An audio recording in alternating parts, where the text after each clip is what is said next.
When I was about 16 years old when I got into politics, and I just know who is who because it's our future as a nation. If someone like Hillary Clinton becomes our president, you'll have another Obama. Remember how it was been the past 2 years with fewer jobs, welfare checks being dispersed around like credit cards, and we will not stop another one. The only word for our government is it's corrupt. They're screwing the upper middle class and middle class Americans with taxes and forcing Obamacare. Remember, those are the working class and the bread and butter to America's success. It is important to persuade people of this generation who are not up to date on the subject. Vote for a president that loves his country and will stand up for you and me. They may ask themselves who in the political position is approved.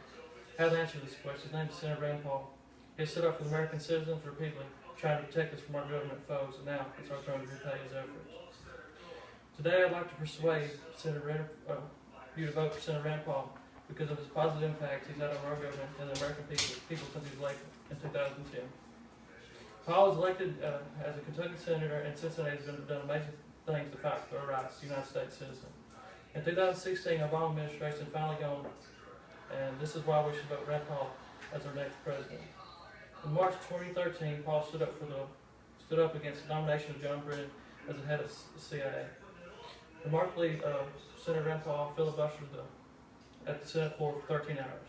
Why, you might ask? John Brennan wants to be able to use drones on foreign suspected terrorists and just blow them up without knowing for certain they're even a terrorist.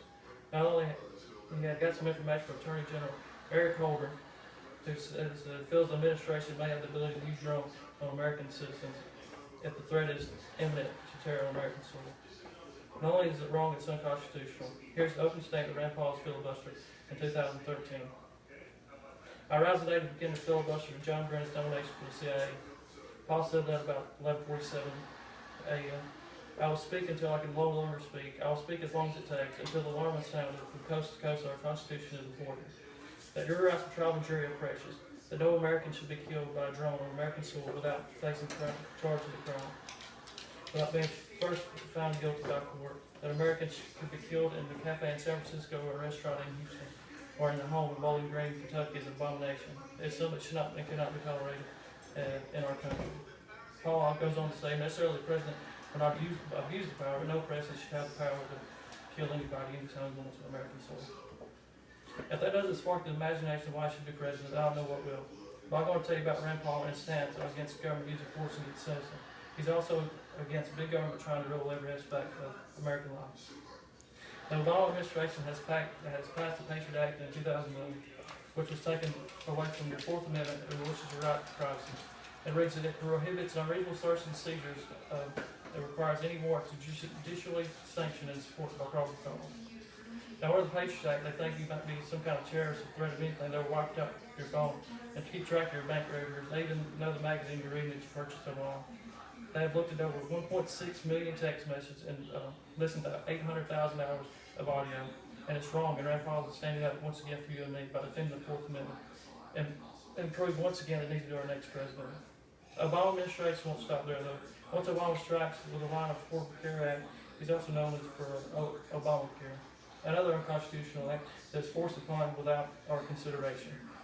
Rand Paul goes on saying in an interview on This Week, his son tried to sign up for Obamacare, and they said they wasn't even sure it existed. He had to go up to the center to prove his existence, and after all that, they signed him up for Medicare, and he didn't even sign up for it. And one more fact about Rand Paul is that he loves America. He loves the Constitution and he defends it with all his power and stands up for our rights in Washington. He won't be back down, and even as far as suing the President Obama for NSA surveillance program. He's not scared of anything or anybody. He's the definition of what an American president is supposed to be.